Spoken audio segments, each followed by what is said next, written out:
Hi everybody, it's Miss Julia. This video is going to show you how color opposites will affect the tones of your colors in your picture. So I'm going to do a small little watercolor. I'm going to do a landscape, and it's going to be a sunset so that we can see the vibrancy of silhouette with color opposites on the piece. So feel free to elaborate on this. I'm just going to do a small one just to kind of show you the technique, and then we'll go from there. So stay tuned and I'll walk you through it. Okay, we're going to start this picture with 140-pound Arches paper. Just going to give it a good soak. I'm just going to spray it because there's no sketch for this one. We're just going to go straight in with the paint. And I want to just even out my water. So get a nice even wetness on your sheet. You want to move your water around, pushing any extra puddles off the sheet. Keep drying off your tape so that doesn't backwash onto your picture. And you just want a nice even shine. You don't want to dry off your picture with any Kleenex because it mars the paper, causes marks. So nice even wetness. Okay, so I'm going to start off with a Sunray. So we're going to just start off with a cadmium yellow. I'm using the cadmium yellow middle. And I'm just going to start in the center of the picture, and I'm just going to finger some sun rays out from the center of the sheet.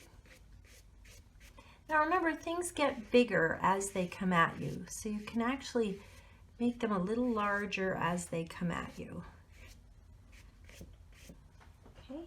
Now I'm going in with a little bit of cobalt blue. Now if you don't have cobalt blue, if you mix your ultramarine blue with a little tiny bit of phthalo, it gives you a really nice transparent cobalt. Cobalt actually has white in the formula, so if you want a more transparent cobalt, mix your ultramarine with your phthalo and it gives you a really nice, very transparent blue.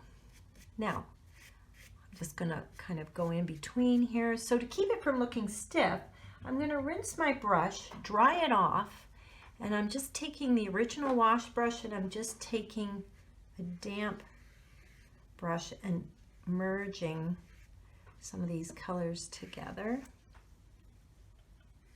to soften my edges. I'm just drying my tape or my brush off in between. Let a few little bleeds stay. If you get a nice little wash that's bleeding into your, like my blue is bleeding into my yellow there, I'm going to keep that.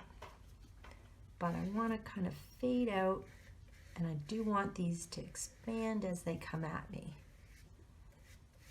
So that's going to give you your depth and your perspective. Okay, now in the bottom part of the glow, I'm going to take a little bit of rose. You can either use alizarin crimson, or you can use a permanent rose, or you can do a quinacridone. And I'm just going to keep it not too heavy. Just going to start right in here at the top of where my sun would be. And I'm just going to fade this in. Again, just drying my brush off and just moving the paint around. I'm working on still a damp paper.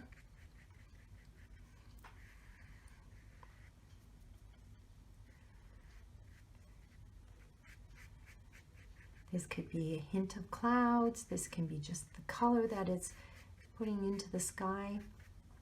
Now, we were talking about color opposites.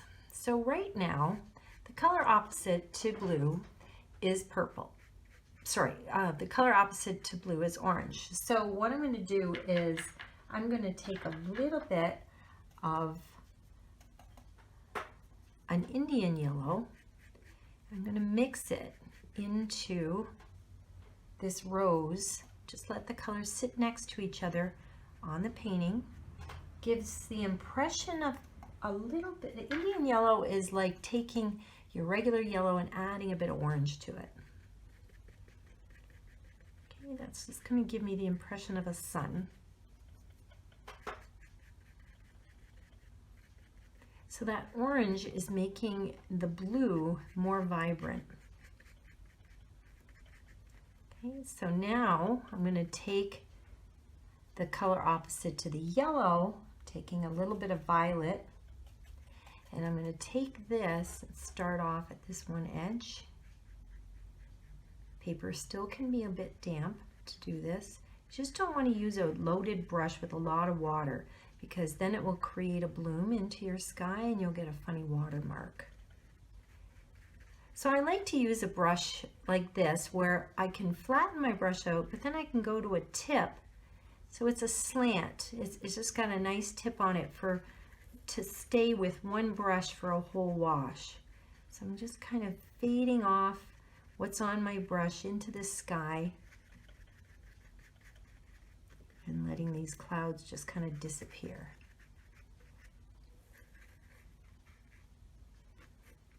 Now, if I want these clouds to look a little denser, I can take a little of my violet and mix it with my yellow.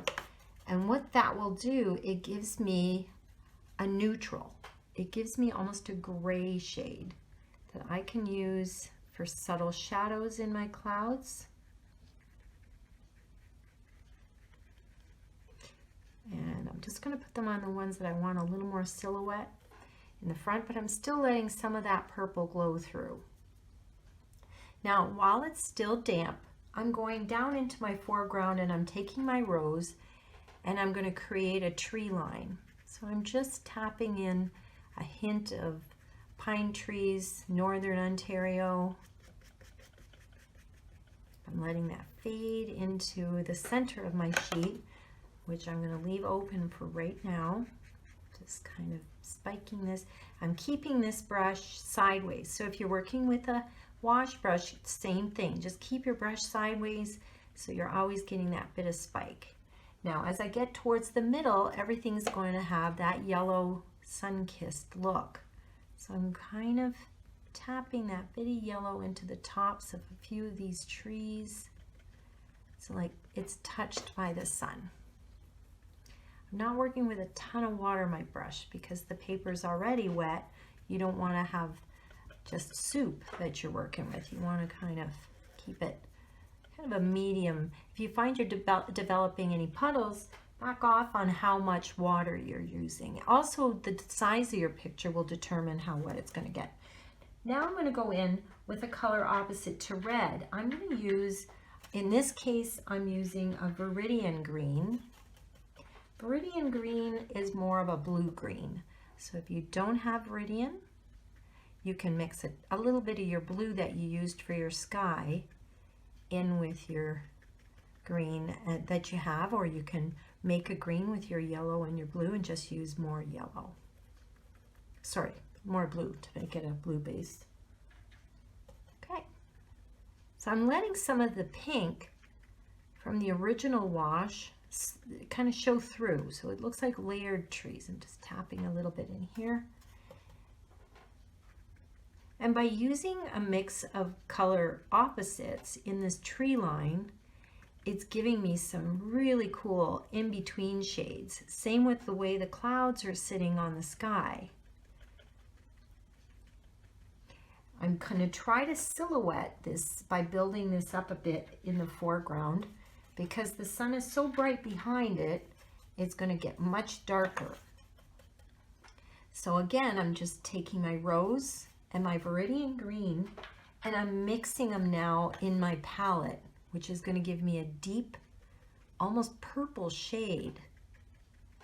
So Viridian green mixed with rose gives you kind of this natural neutral color that almost has a purple color to it. So against that yellow glow of the sky, it really sits nice on there.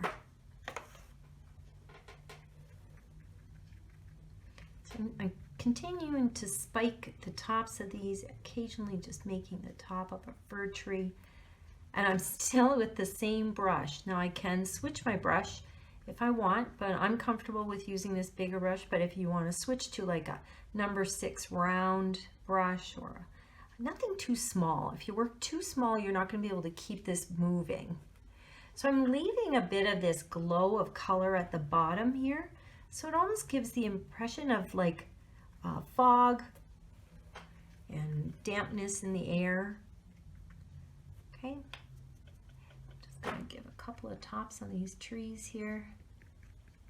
Now, I can go in and drop more color, but at this point, I think I'm going to let it dry a bit. And the only other thing is I think I might add a few seagulls in the sky. So this is enough to get you started. And just remember to kind of think of your color opposites as you're using color on this piece. Okay, enjoy.